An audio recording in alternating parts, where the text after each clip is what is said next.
Alright, welcome to my second video about how much I suck at Call of Duty.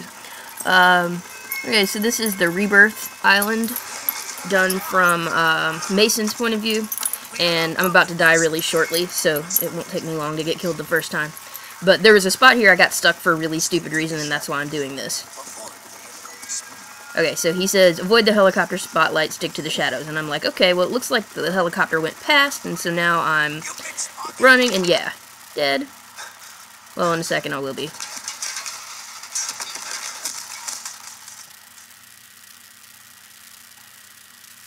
So, yeah.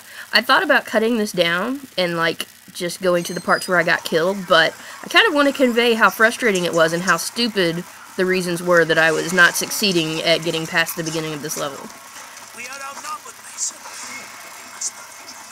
I do also want to say that my logic on that first one was that I had already figured out at this point in the game that Reznov is not real, and so on one level I'm sitting here thinking that he's not real, so it doesn't matter if the spotlight hits him, so I need to worry about me, and where he goes is not necessarily safe for me, stuff like that. Hope I didn't ruin anything for anybody there, but you kind of figure it out in the rat tunnel, I guess. Okay, so at least I make it past here. I've stuck to the shadows like I was told. And there's a lot of waiting in this that also makes it really frustrating. And it just keep having to stand here, wait on the guys to walk past. Now notice I'm looking really low as I'm doing this. I'm still really bad at first-person shooters, and this is one of those instances where my suckiness at it really hurt me, because if I had been looking up, I would have known what to do. Alright, this is where I end up getting stuck for a while.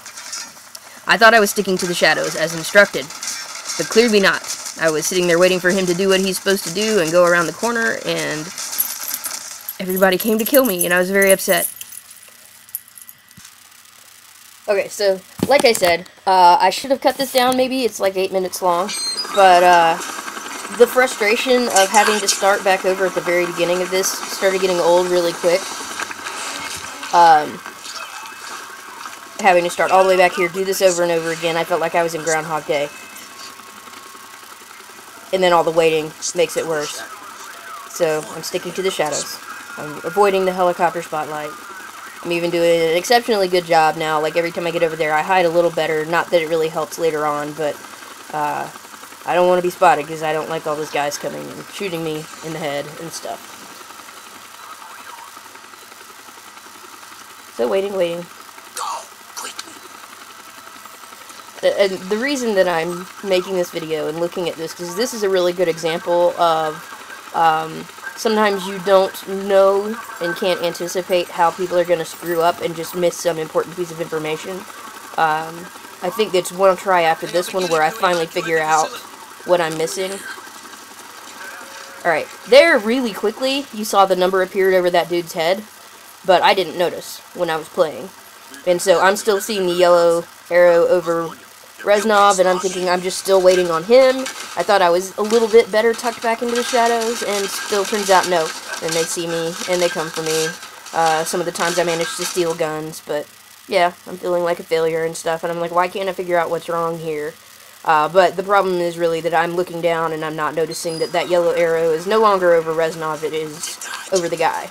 So I think this is the time where I actually first figured out that I was supposed to do something to the guy, instead of waiting on Reznov like all the other corners. At this point, the killing the dude with the hatchet is starting to feel really cathartic, because I'm really tired of doing it. It's sort of like I've reached that Bill Murray stage in Groundhog Day where I'm being obnoxious and doing horrible things to people.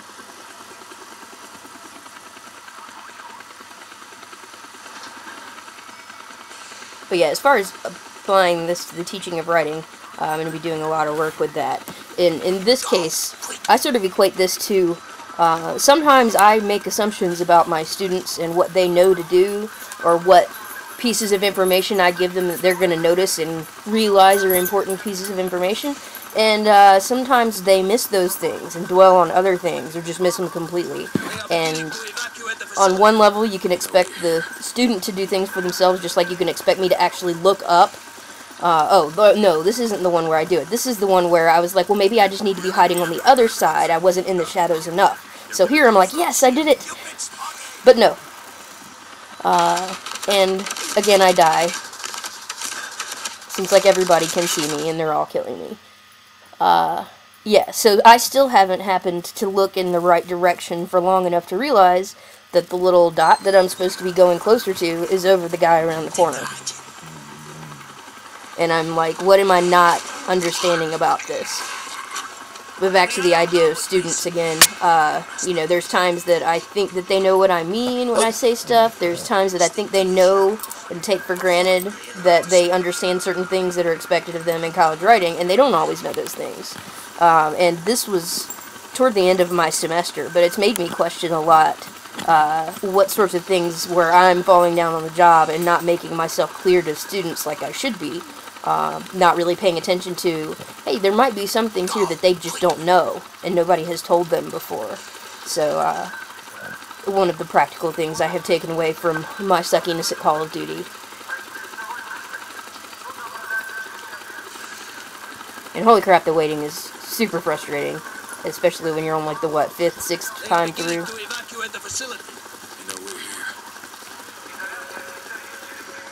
Ah, and see there, I'm like, oh! There's the number. I'm supposed to go do something to the guy. And so now I'm like waiting. I'm still in that mindset of I have to wait for Reznov and follow him. This time I don't. And so, yeah, I still get killed. But at least I've had a breakthrough here. I'm like, oh, that's the goal. That's what I'm supposed to do.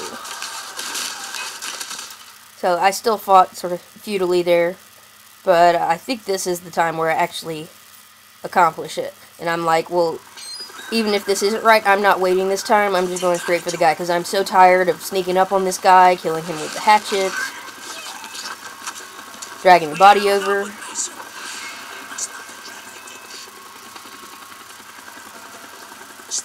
Following Reznov. Avoiding the helicopter spotlights. Waiting.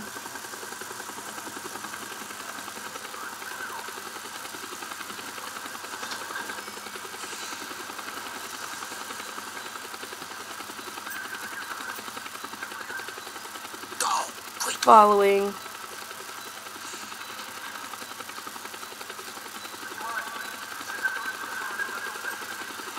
Waiting again.